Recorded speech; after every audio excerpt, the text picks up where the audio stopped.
उधर अमेरिकी अखबार द न्यूयॉर्क टाइम्स की रिपोर्ट के मुताबिक पॉर्न स्टार केस में डोनाल्ड ट्रंप पर आपराधिक मुकदमा चलने का फैसला किया गया। वो अमेरिका के पहले ऐसे पूर्व राष्ट्रपति होंगे जिन्हें आपराधिक केस का सामना करना पड़ेगा, क्योंकि न्यूयॉर्क की मैनहट्टन अदालत ने पॉर्न स्टार केस में उन्हें आरोपी करार दिया, जिससे डोनाल्ड ट्रंप की मुश्किलें बढ़ गईं, क्योंकि अब अदालत में उनके ऊपर एक अपराधी की तरह केस चलाया जाएगा और इसके लिए कोर्ट ने ट्रंप को 4 अप्रैल तक अदालत में सरेंडर करने का आदेश दिया है, ताकि उनके खिलाफ आगे की कार्रवाई शुरू की जा सके। ट्रंप पर आरोप है कि 2016 में राष्ट्रपति चुनाव के प्रचार के दौरान उन्होंने पॉर्न स्टार स्टॉर्मी डैनियल्स को अपने वकील के जरिए पैसे भिजवाए थे। आरोप है कि ट्रंप ने तब स्टॉर्मी डैनियल्स को $1,30,000 यानी भारतीय रुपयों में करीब 1 करोड़ रुपए दिए थे, ताकि उन्हें चुप किया जा सके। क्योंकि एक चैनल को दिए इंटरव्यू में स्टॉर्मी डैनियल्स ने दावा किया था कि 2006 में ट्रंप ने उनके साथ यौन संबंध बनाए थे और कहा जाता है कि डोनाल्ड ट्रंप को इस बात का डर था कि स्टॉर्मी डैनियल्स के दावे उनके राष्ट्रपति बनने की राह में रोड़ा साबित हो सकते हैं। इसीलिए उन्होंने स्टॉर्मी डैनियल्स को मुंह बंद रखने के लिए पैसे दिए। हालांकि डोनाल्ड ट्रंप ने इस आरोप को गलत करार दिया। साथ ही अपने खिलाफ आपराधिक मुकदमा चलाए जाने के फैसले पर भी ट्रंप ने निशाना साधा। उन्होंने आरोप लगाया है कि बाइडेन सरकार उन्हें जानबूझकर फंसा रही है ताकि 2024 के राष्ट्रपति चुनाव में उन्हें नुकसान पहुंचाया जा सके। इस बीच ट्रंप के कोर्ट में सरेंडर को लेकर न्यूयॉर्क में तैयारियां भी तेज हो गईं, क्योंकि कुछ रोज पहले ही ट्रंप ने अपनी गिरफ्तारी की आशंका जताते हुए अपने समर्थकों को सड़कों पर उतरने के लिए उकसाया था, जिसके बाद से ही पुलिसकर्मी पूरे शहर में गश्त दे रहे हैं, ताकि ट्रंप के सरेंडर के दौरान अगर प्रदर्शन हुए तो उनसे निपटा जा सके। इधर मध्य प्रदेश के इंदौर में हुए मंदिर हादसे में जान गंवाने वाले श्रद्धालुओं की संख्या 36 पहुंच गई। हादसे के 24 घंटे बाद आखिरी शव मिला, जिसे कुएं से निकालने में रेस्क्यू टीम को काफी मशक्कत करनी पड़ी। 40 फीट गहरे कुएं के ऊपर बनी छत धंसने से करीब 50 लोग नीचे गिर गए थे। मंदिर के भीतर मौजूद कुएं में बड़ी सावधानी के साथ रेस्क्यू ऑपरेशन चलाना पड़ा।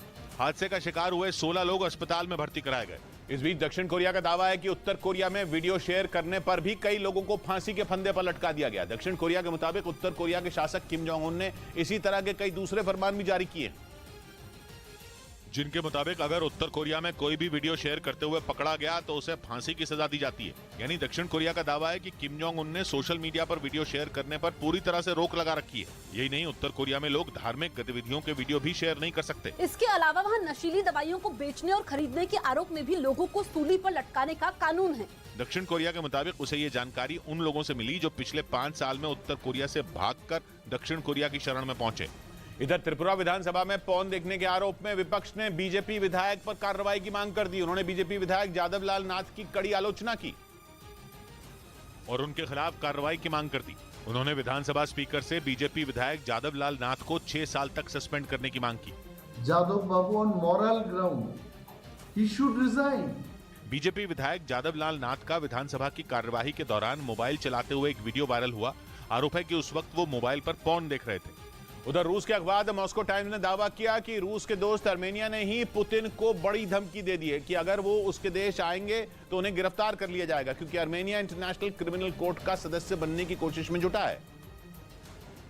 और इंटरनेशनल क्रिमिनल कोर्ट ने ही युद्ध अपराध के मामले में पुतिन के खिलाफ वारंट जारी किया है। पुतिन का आरोप है कि उनके आदेश पर ही यूक्रेन से हजारों बच्चों को अगवा करके रूस ले जाया गया। और इस वारंट के बाद पुतिन के लिए खतरा उन देशों में और बढ़ गया है जो इंटरनेशनल क्रिमिनल कोर्ट के सदस्य देश हैं। और इसीलिए अब पुतिन के लिए रूस का दोस्त आर्मेनिया भी बड़ा खतरा बन सकता है, क्योंकि वो भी इंटरनेशनल क्रिमिनल कोर्ट का सदस्य बनने की कोशिश में जुटा है। इसी वजह से वहाँ की सत्ताधारी पार्टी के एक सांसद ने चेतावनी दी कि पुतिन अगर आर्मेनिया आए तो उन्हें गिरफ्तार कर लिया जाएगा। और इसीलिए आर्मेनिया के सांसद ने पुतिन को यह नसीहत भी दी कि वो आर्मेनिया नहीं आए तो अच्छा होगा, क्योंकि इंटरनेशनल क्रिमिनल कोर्ट से जुड़ने के बाद आर्मेनिया की मजबूरी हो जाएगी कि वो पुतिन को गिरफ्तार करे। और इसी वजह से रूस के दोस्त आर्मेनिया ने पहले ही उन्हें सावधान कर दिया। असल में पिछले हफ्ते ही आर्मेनिया की संवैधानिक कोर्ट ने वहां की संसद के इंटरनेशनल क्रिमिनल कोर्ट से जुड़ने के प्रस्ताव को मंजूरी दी। हालांकि आर्मेनिया ने 1999 में ही उस संधि पर दस्तखत कर दिए थे जो रोम में हुई थी, और इसी संधि के प्रस्तावों के आधार पर इंटरनेशनल क्रिमिनल कोर्ट चलती है। लेकिन आर्मेनिया ने इसका सदस्य होने की तरफ कदम अब बढ़ाए हैं, लेकिन उसके लिए ये सिर मुंडाते ही ओले पड़ने जैसा साबित हुआ, क्योंकि उसके इंटरनेशनल क्रिमिनल कोर्ट का सदस्य बनने से पहले ही पुतिन के खिलाफ वारंट जारी हो गया।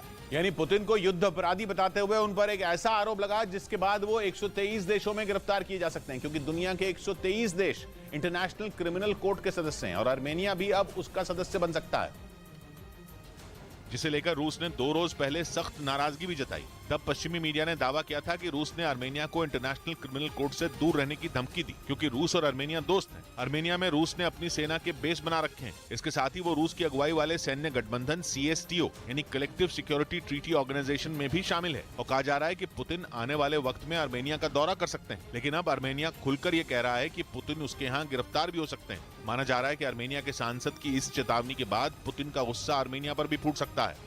इधर कारोबारी हफ्ते के आखिरी दिन शेयर बाजार में जबरदस्त तेजी देखने को मिली। सेंसेक्स और निफ्टी दोनों हरे निशान पर रहे और लगातार दूसरे दिन शेयर बाजार बढ़त के साथ बंद हुआ। सेंसेक्स 1031 अंकों के उछाल के साथ 58,991 पर रहा, जबकि निफ्टी 279 अंकों की बढ़त के साथ 17,359 पर बंद हुआ। इस बीच अमेरिकी स्पेस एजेंसी नासा की स्टडी में सूरज की सतह पर एक नया छेद पाया गया है। यह छेद भी कोई छोटा मोटा नहीं है, बल्कि साइज में पृथ्वी से 20 गुना बड़ा है। अहम बात यह है कि सूरज में छेद मिलने की ये एक हफ्ते में दूसरी घटना है। इसलिए वैज्ञानिकों ने चेतावनी दी कि सूरज का छेद पृथ्वी को जबरदस्त नुकसान भी पहुंचा सकता है। हालांकि इसे छेद कहा जा रहा है, पर असल में ये छेद नहीं बल्कि सूरज में वो बड़ा सा हिस्सा है जो कि उसके बाकी हिस्सों से ठंडा है। अनुमान है कि सूरज के इस छेद की वजह से 800 किलोमीटर प्रति सेकंड की स्पीड से भी तेज चल रही सोलर विंड पृथ्वी पर आ सकती है। स्पेस में रिलीज होने वाली ये सोलर विंड पृथ्वी की कक्षा में चक्कर लगा रहे उपग्रहों को बर्बाद कर सकती है। आशंका जताई जा रही है कि पावर कट हो सकता है, यहां तक कि उड़ानों पर भी असर पड़ सकता है। इधर दिल्ली में पूर्व डिप्टी सीएम मनीष सिसोदिया को दिल्ली की राउज एवेन्यू कोर्ट से राहत नहीं मिली। दिल्ली आबकारी घोटाले से जुड़े मामले में कोर्ट ने उनकी जमानत याचिका खारिज कर दी, जिसका मतलब है कि उन्हें 5 अप्रैल तक न्यायिक हिरासत में ही रहना होगा। हालांकि राउज एवेन्यू कोर्ट के इस फैसले के खिलाफ वो हाई कोर्ट में अपील करेंगे। दिल्ली के पूर्व डिप्टी सीएम मनीष सिसोदिया को सीबीआई ने दिल्ली आबकारी घोटाला मामले में 26 फरवरी को गिरफ्तार किया था। उधर एक दूसरे को धमकियां देते आ रहे रूस और अमेरिका के बीच अब ऑल आउट वॉर छिड़ने की आशंका गहरा गई है, क्योंकि अमेरिका ने जिस बात का डर जताया है वही हुआ। पुतिन ने अमेरिकी अखबार द वॉल स्ट्रीट जर्नल के रूस में काम कर रहे एक पत्रकार पर हाथ डाल दिया। इसलिए डर है कि अब अमेरिका वर्सेस रूस खुलकर हो सकता है, क्योंकि अमेरिका अपने आम नागरिक पर जरा सी आंच बर्दाश्त नहीं करता। और यहां तो पत्रकार का मामला है, वो भी कोई छोटा मोटा पत्रकार नहीं, बल्कि रूस की खुफिया एजेंसी FSB ने अमेरिका के नामी अखबार द वॉल स्ट्रीट जर्नल के पत्रकार इवान गिर्शकोविच को हिरासत में लिया है। यही वजह है कि अमेरिका ने अपने नागरिकों को सीधी सीधी चेतावनी जारी कर दी है कि वो भूलकर भी रूस न जाएं, क्योंकि रूस में उनकी जान को खतरा हो सकता है। अमेरिका के विदेश मंत्री एंथनी ब्लिंकन ने तो ये तक कह दिया कि जो अमेरिकी पहले से ही रूस में मौजूद हैं, वो भी वहां से तुरंत निकल जाएं। मतलब अमेरिका को समझ में आ गया है कि पुतिन अब किसी को भी बख्शने के मूड में नहीं है। अमेरिका की आशंका जायज भी है, क्योंकि शीत युद्ध के बाद ऐसा पहली बार हुआ है जब रूस ने अमेरिका के किसी पत्रकार को जासूसी के शक में हिरासत में लिया। इसलिए अमेरिका को किसी भी वक्त रूस से युद्ध होने की आशंका दिख रही है। रूस का आरोप है कि इवान गिर्शकोविच अमेरिका के जासूस हैं, जो बाइडेन सरकार के इशारे पर रूस पर नजर रख रहे थे। रूस ने दावा किया कि उसने अमेरिकी पत्रकार को रूस की एक डिफेंस कंपनी के बारे में टॉप सीक्रेट जानकारियां जुटाते हुए रंगे हाथ पकड़ा। अमेरिका और द वॉल स्ट्रीट जर्नल ने रूस के आरोपों को गलत बताया, लेकिन रूस तो अड़ गया। उसकी एक कोर्ट ने अमेरिकी पत्रकार को 29 मई तक हिरासत में भेज दिया। और अगर अमेरिकी पत्रकार पर जासूसी का आरोप साबित हो गया तो रूस के कानून के हिसाब से उन्हें 20 साल के लिए जेल में डाल दिया जाएगा।